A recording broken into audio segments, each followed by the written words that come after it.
For over 4 decades, he was nothing more than a shadow, a phantom who slipped through windows in the dead of night, leaving behind a trail of terror that would haunt California for generations.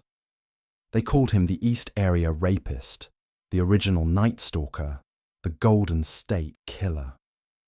But his real name? That remained one of the most elusive mysteries in American criminal history. Picture this. It's 1976 and you're living in a quiet Sacramento suburb. You've got your doors locked, your windows secured, your family safe inside. But none of that matters to the predator prowling your neighborhood. He's already been watching you for weeks, learning your routines, studying your home, waiting for the perfect moment to strike. And when he does, he'll vanish into the darkness like he was never there at all. This isn't just another true crime story. This is the tale of how cutting-edge science finally caught a monster who had been hiding in plain sight for over 40 years. A story that proves sometimes the most sophisticated technology can solve the oldest mysteries. And trust me, the way this case finally cracked will blow your mind. The terror began in Sacramento County in June 1976. A masked intruder broke into a home on Paseo Drive, waking a woman from her sleep with a flashlight beam and a knife pressed against her throat. He bound her with shoelaces, ransacked the house, and committed unspeakable acts before disappearing into the night. The attack was methodical, calculated, and absolutely chilling in its precision. But this was just the beginning. Over the next decade, this predator would strike again and again, evolving from a serial rapist into something far more sinister. His victims weren't random. He studied them, stalked them, learned their habits with the patience of a professional hunter. He would call them beforehand, breathing heavily into the phone, letting them know he was coming. He knew when they were home alone, when their husbands worked late, when their children were at school. The attacks followed a disturbing pattern. He would break in through sliding glass doors or windows, often removing screens and unlocking latches, hours or even days before the actual assault. Once inside, he would wake his victims with a flashlight, threatening them with a gun or knife. He forced them to lie face down while he bound them with shoelaces or rope that he brought with him. Then he would place dishes or bottles on the backs of male victims, threatening to kill everyone in the house if he heard them move. What made this predator particularly terrifying was his level of preparation. He wasn't some impulsive criminal acting on opportunity. This was a methodical operator who conducted extensive surveillance before each attack. Neighbors reported seeing a man lurking in yards, peering through windows, even breaking into homes just to move items around or steal small personal effects. He was mapping out his hunting ground with military precision. Between 1976 and 1979, he struck at least 50 times across Northern California. The attacks spread from Sacramento to Stockton, from Modesto to San Jose. Each assault was more brazen than the last. He was growing bolder, more confident, feeding off the fear he was creating in these communities. Entire neighborhoods lived in terror, installing security systems, forming watch groups, changing their daily routines to avoid becoming his next victim. Law enforcement was baffled. They had dozens of crime scenes, hundreds of pieces of evidence, and thousands of witness statements. But the perpetrator remained a ghost. He left behind ski mask impressions, footprints, and even biological evidence, but this was the 1970s. DNA analysis didn't exist yet. Forensic technology was primitive compared to what we have today. Investigators were fighting a 21st century predator with 20th century tools. The breakthrough everyone was hoping for seemed to come in December 1979. A police officer in Auburn spotted a suspicious man in a residential neighborhood and gave chase. The suspect escaped, but not before dropping a bag containing rope, a hammer, and other items that matched the East Area Rapist's toolkit. For the first time, investigators thought they might be closing in on their target. Then something strange happened. The attacks in Northern California suddenly stopped. Completely. It was as if the East Area Rapist had simply vanished into thin air. Some investigators thought he might have been arrested for another crime, moved away, or even died. But they were wrong. Dead wrong. In October 1979, just months after the last Northern California attack, a couple was brutally murdered in their Goleta home near Santa Barbara. Brian and Katie Maggiore were walking their dog when they were confronted by a masked gunman. They ran, but the killer chased them down and shot them both dead in a nearby yard. The attack was so savage, so different from the previous crimes, that investigators didn't initially connect it to the East Area Rapist. But the killer wasn't done. Over the next 6 years, he would murder at least 10 more people across Southern California. The attacks grew increasingly violent and unpredictable. He was no longer just a rapist. He had evolved into something far more dangerous. A serial killer who seemed to derive pleasure from the complete destruction of his victims' lives. The Southern California murders followed a different pattern, but maintained the same signature elements. The killer still conducted extensive surveillance, still used ligatures to bind his victims, still demonstrated an uncanny ability to appear and disappear without detection. But now, he was killing couples in their own homes, shattering the illusion of safety that people felt behind locked doors. One of the most haunting aspects of these crimes was the killer's psychological warfare. He would separate couples, tying up the male victim in one room while assaulting the female in another. He would make bizarre demands, force victims to bring him food and drinks, and engage in rambling monologues about his supposed grievances. Sometimes he would spend hours in the homes, rummaging through personal belongings, eating food from the refrigerator, making himself completely at home in spaces that belonged to other people. The investigation became one of the largest and most complex in California history. Multiple jurisdictions were involved, each with their own theories and evidence. The crimes spanned from Sacramento to Los Angeles, crossing county lines and creating coordination nightmares for law enforcement. Some agencies believed they were dealing with multiple perpetrators. Others insisted it was all the work of one man. By the mid-1980s, the attacks had stopped again. The original Night Stalker, as he was now being called in Southern California, seemed to have vanished just as mysteriously as the East Area Rapist had years earlier. Investigators were left with boxes of evidence, hundreds of suspects who had been cleared, and thousands of victims and family members demanding answers that simply didn't exist. As the years turned into decades, the case grew cold. New crimes demanded attention, budgets were allocated elsewhere, and the Golden State Killer became more legend than active investigation. But the evidence remained. Carefully stored in evidence lockers across California were biological samples, fingerprints, and other physical evidence that would one day prove crucial. The killer had left behind a genetic fingerprint at multiple crime scenes, but the technology to read that fingerprint wouldn't exist for another 20 years.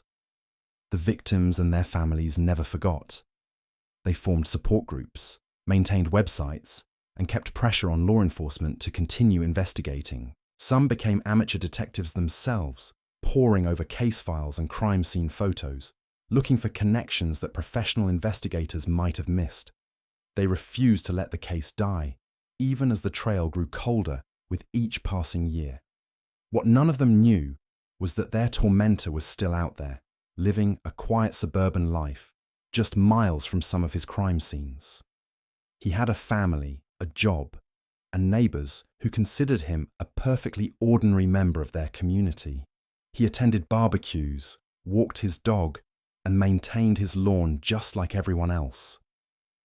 The monster who had terrorized California for over a decade had been hiding in plain sight all along. The investigation that would eventually crack this case wide open began not in a police station, but in the bedroom of a crime writer named Michelle McNamara. Night after night, she sat hunched over her laptop, diving deep into the rabbit hole of unsolved crimes that had haunted California for decades. She wasn't a detective. wasn't law enforcement, just someone who refused to accept that monsters could disappear without consequence. McNamara became obsessed with connecting the dots between the East Area Rapist and the original Night Stalker.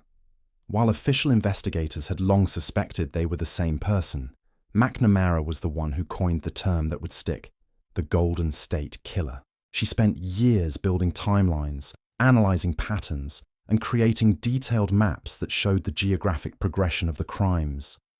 Her work would prove instrumental in keeping public attention focused on a case that many had written off as unsolvable. But McNamara's most important contribution wasn't her research. It was her unwavering belief that advances in DNA technology would eventually lead to an arrest. She died in 2016, 2 years before that prediction came true, but her book about the case would become a bestseller and reignite public fascination with the Golden State Killer. Sometimes the most important breakthroughs come from the most unexpected sources. By the early 2000s, DNA technology had advanced enough to extract usable genetic profiles from evidence that was decades old.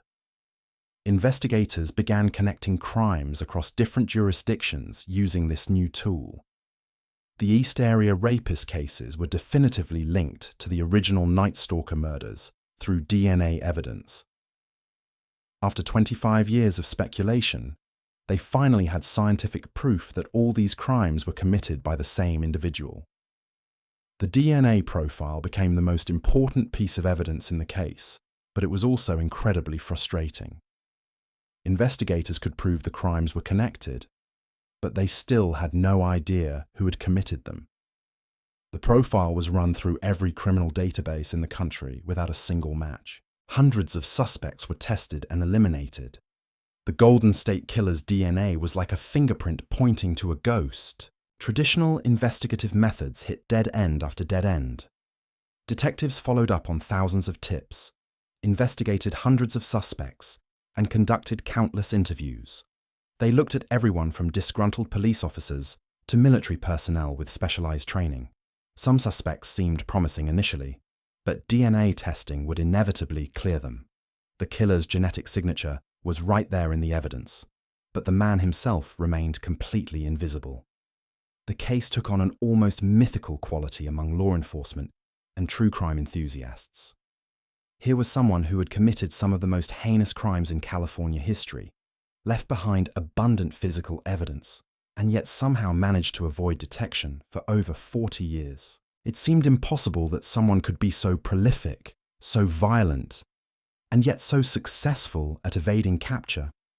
What investigators didn't realize was that their suspect wasn't some criminal mastermind operating from the shadows. He was hiding in the most obvious place possible: suburbia. While they were looking for someone with an extensive criminal record or military background, the Golden State Killer was living the American dream just miles from his crime scenes. Joseph James DeAngelo had been a police officer during some of the East Area Rapist attacks. He worked for the Exeter Police Department and later the Auburn Police Department, giving him intimate knowledge of police procedures and investigative techniques.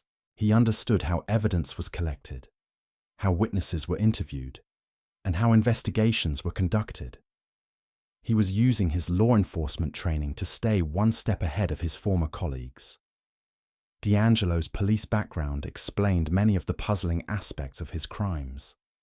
His ability to move through neighborhoods undetected, his knowledge of when people would be home alone, his skill at bypassing security measures, all of these could be attributed to his professional training. He wasn't just a criminal, he was a criminal with insider knowledge of how to avoid getting caught. After being fired from the Auburn Police Department in 1979 for shoplifting, DeAngelo moved to Southern California and took a job as a truck mechanic. The timing coincided perfectly with the end of the East Area Rapist attacks and the beginning of the original Night Stalker murders. He had simply relocated his hunting ground, adapting his methods to a new environment while maintaining the same core patterns of behavior. For decades after the murders stopped, DeAngelo lived a remarkably ordinary life. He married, had children, and worked regular jobs.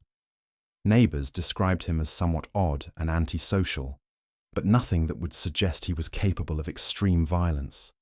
He was the kind of person who blended into the background of suburban life, unremarkable and easily forgotten.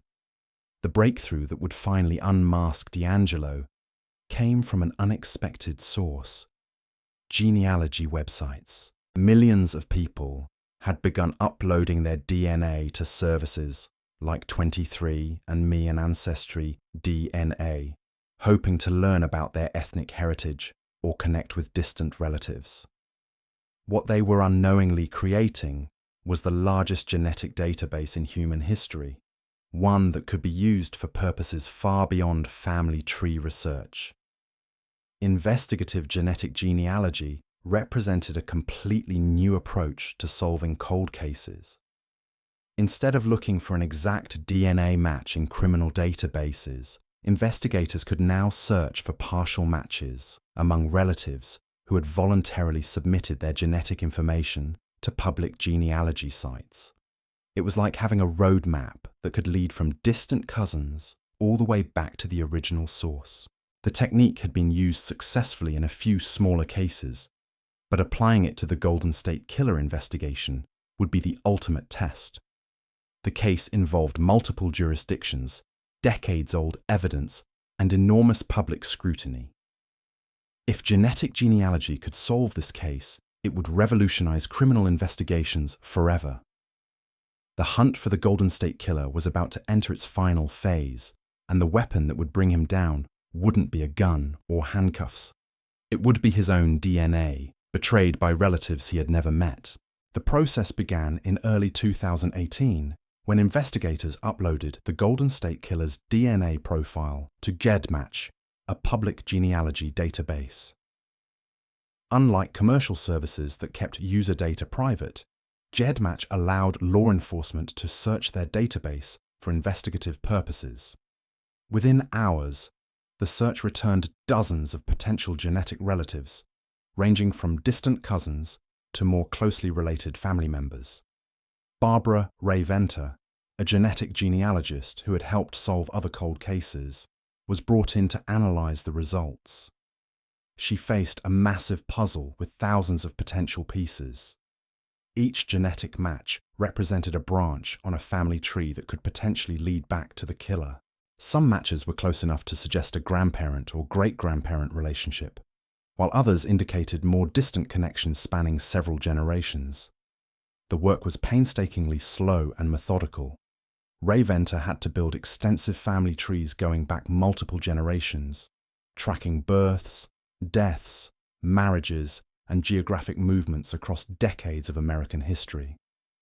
She scoured census records, obituaries, birth certificates, and marriage licenses, creating detailed genealogical maps that showed how different family lines intersected and diverged over time. What made this process especially challenging was that she wasn't just looking for one person. She was looking for someone who fit a very specific profile based on the known facts about the Golden State Killer. The suspect had to be the right age, had to have lived in the right places at the right times, and had to have access to the areas where the crimes occurred. Most importantly, he had to be male, since the DNA evidence clearly indicated the perpetrator was a man. After weeks of meticulous genealogical detective work, investigators narrowed their focus to Joseph James DeAngelo. On April 24, 2018, surveillance teams watched as the 72-year-old former police officer left his Citrus Heights home and discarded tissues in a public trash can. When they tested the DNA from those tissues against the decades-old evidence, they finally had their match. The Golden State Killer had been caught by his own genetic code. DeAngelo's arrest sent shockwaves through law enforcement and the true crime community. Here was a man who had terrorized California for over a decade, then disappeared into suburban anonymity for 40 years. His neighbors were stunned. His family was devastated. The survivors and victims' families were finally getting the answers they had waited decades to hear. In June 2020, DeAngelo pleaded guilty to 13 murders and 13 kidnapping-related charges. he was sentenced to life in prison without the possibility of parole. During the sentencing hearing, dozens of survivors and family members finally had the opportunity to confront their tormentor face to face. Many had waited over 40 years for this moment. The Golden State Killer case didn't just solve one of America's most notorious cold cases. It revolutionized criminal investigations forever. Genetic genealogy has since been used to solve hundreds of other cold cases, bringing closure to families who thought they would never get answers. The technique has become so powerful that some experts believe there are virtually no unsolvable murders anymore, as long as the perpetrator left behind biological evidence. But perhaps the most important lesson from this case is simpler than advanced science or cutting-edge technology. Sometimes justice takes decades to arrive, but it can still arrive. The victims of the Golden State Killer never stopped fighting for answers. The investigators never stopped pursuing leads. The citizen researchers never stopped digging. And in the end, their persistence paid off in ways they never could have imagined. The monster who once seemed untouchable, who had evaded capture through sheer cunning and luck, was finally brought down by the very thing he thought would protect him forever: time. Time allowed technology to advance. Time allowed databases to grow. Time allowed distant relatives to submit their DNA to genealogy websites. Time, which had once been his greatest ally, ultimately became his greatest enemy. Today, Joseph DeAngelo sits in a California prison cell, where he will remain until the day he dies. The neighborhoods he once terrorized are peaceful again. The families he shattered have found some measure of closure.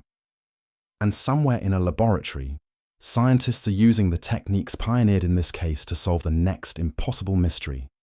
Because as this story proves, no matter how long it takes, no matter how cold the trail becomes, justice has a way of finding its target. Even after 40 years in the shadows, even the most careful predators can't hide forever. DNA doesn't lie, family trees don't forget, and sometimes the most sophisticated monsters are brought down by the simplest human desire to know where we came from.